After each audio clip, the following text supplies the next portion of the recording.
There's just something about being stuck out in the woods, in a place you have never been before, that brings out the worst kinds of fear. No neighbors, no cell service, just you and whatever else might be out there.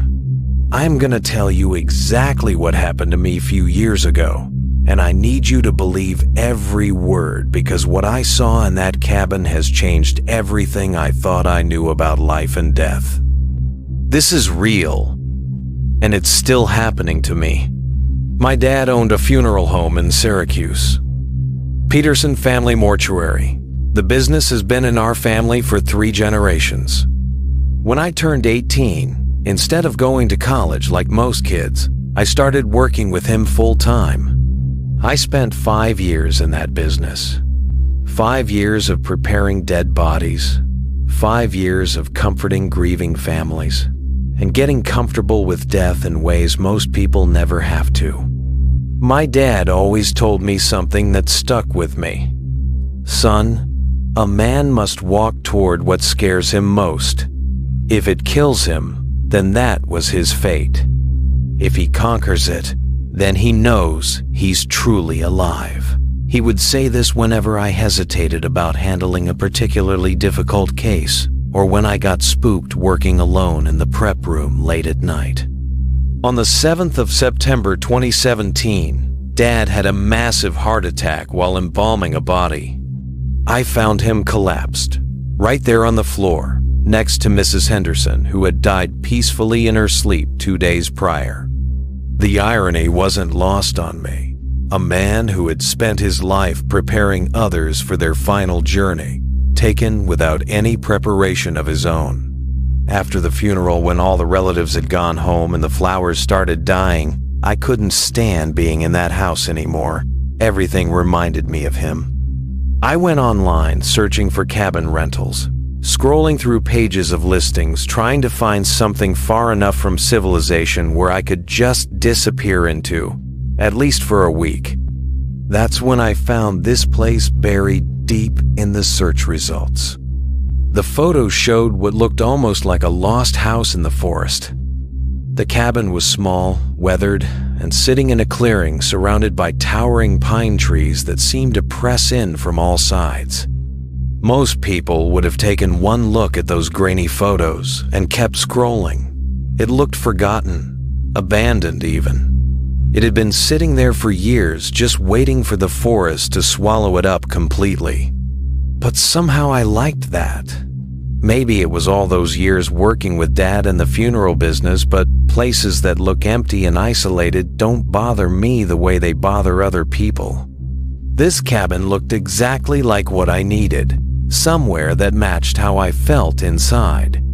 The listing said it was about 2 hours north of Albany, $47 a night, which should have been a red flag, but I wasn't looking for luxury. I was looking for somewhere to figure out what to do with the business, with my life, with everything. So I booked it for a week without even bothering to read the reviews. When I finally found the place after driving down increasingly narrow dirt roads, the cabin looked even more isolated than the photos suggested. It was small, maybe 600 square feet total, with weathered wood siding that had turned gray from years of weather. Inside, it was basic but clean enough. One main room with a stone fireplace that looked like it had seen decades of use. The walls were bare wood, no decorations, just functional. There was a small kitchen area with ancient appliances, a tiny bathroom, and in the back corner, a bedroom barely big enough for the double bed and a small nightstand. The whole cabin had this musty smell, like it had been closed up for months. No cell service, no neighbors for miles, just me and the sound of wind through the pine trees outside. It was exactly what I needed, a place where I could disappear completely and figure out what to do with my life. The first 2 nights went fine. I spent my days hiking, my evenings reading by the fireplace. For the first time since Dad died, I actually got some sleep. It was on the third night that everything changed. I woke up at 2:30 a.m. to a sound I'll never forget. A voice coming from the wall next to my bed. It was barely a whisper, but in that silent cabin, it might as well have been shouting. "Let me out!" I sat up, every muscle in my body tensed. The voice was definitely coming from inside the wall next to my bed. Not outside the cabin, not from some animal in the woods, from inside that wall. I stared at the wall, waiting for it to happen again. Nothing. Just the wind in the trees and my heart hammering against my ribs. Maybe I was dreaming. Maybe grief was playing tricks on my brain. I lay back down, but sleep was impossible. Every little sound made me jump. Then it came again. But this time the voice was different. Desperate. Broken. Like someone who had been crying for hours. "Please let me out." The pain in that voice was unmistakable. This wasn't some trick of the wind or my imagination. Someone was trapped, and they were begging for help. I grabbed my phone and turned on the flashlight. My hands were shaking as I crept over to where the voice was coming from. That's when I really noticed the closet door built into the wall, right next to my bed. I pressed my ear against it, listening. There was silence for a few minutes. Then I heard something that made my blood freeze.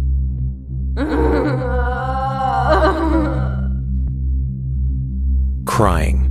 Soft, heartbroken crying coming from inside that closet. That's when Dad's words came back to me. But I wasn't ready. Not yet. I went back to bed and lay there listening to the quiet sobbing. Then, at exactly 4 a.m., the crying stopped. That's when I made my decision. I got up, walked to that closet, and pushed open the door. What I found still doesn't make sense to me. The back wall of the closet wasn't there anymore. In its place was a carved-out passageway, like someone had hollowed out a tunnel right through the cabin wall.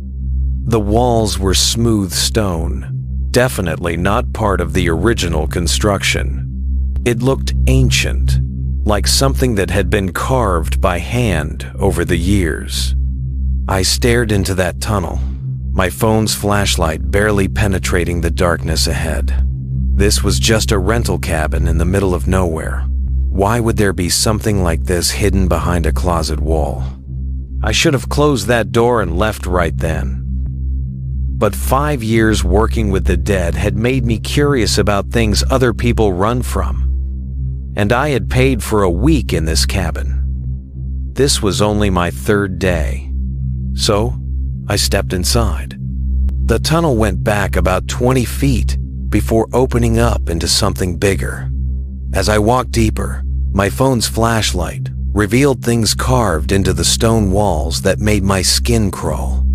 Strange symbols I didn't recognize, scratched deep into the rock like someone had spent years clawing them there with their bare hands. But it was what I saw next that almost made me turn back. Human bones. Actual skeletons pressed into alcoves carved along the tunnel walls, like some kind of twisted shrine. Some looked ancient, others looked fresher. The air crawled down my throat, sulfur that burned like acid reflux, but from the outside in. Old blood, not the clean embalmed kind I knew from the funeral home. This was rot sweet, metallic enough to coat your teeth. My tongue went numb trying to process what I was breathing. Then my phone showed 5:30 a.m. on the screen. I kept walking, following that carved passage deeper into whatever was hidden behind that cabin wall, past those silent witnesses embedded in stone. That's when I saw something that made me stop breathing completely. I was standing at the edge of a vast underground chamber, and it was filled with creatures that weren't human, had never been human. These things were massive, easily twice as tall as any man I'd ever seen. Their purple skin rippled like stretched leather, pulled too tight over bones that weren't meant to exist. When they moved, you could see that skin shifting, stretching, like it was barely holding together whatever horror lived underneath. Their eyes burned red in the sickly green light that oozed from the chamber walls, not reflecting light, but producing it, like hot coals buried in rotting meat. And when they opened their mouths, those mouths split wide, unnaturally wide, revealing rows of blood-red teeth that were clearly meant for tearing, not chewing. Dozens of them walked in a perfect circle around the chamber, their heavy footsteps echoing like thunder. These were predators from some darker realm, and every instinct in my body screamed that if they saw me standing there in the shadows, I was already dead.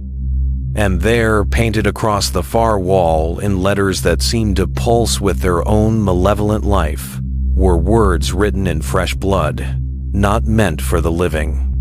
The red paint dripped down the stone like it had just been written, catching that eerie green light and reflecting it in a way that made the words throb like a heartbeat.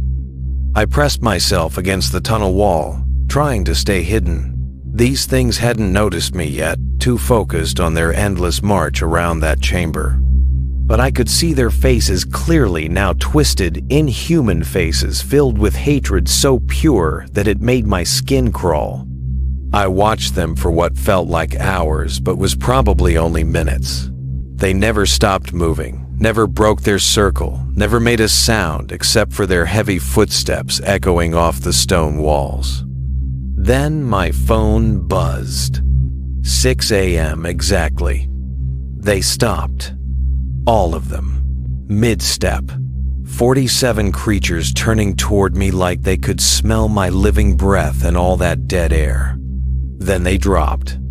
All fours, their joints bending wrong, skin stretching, the sound of 47 sets of claws hitting stone at once like breaking glass, but wet.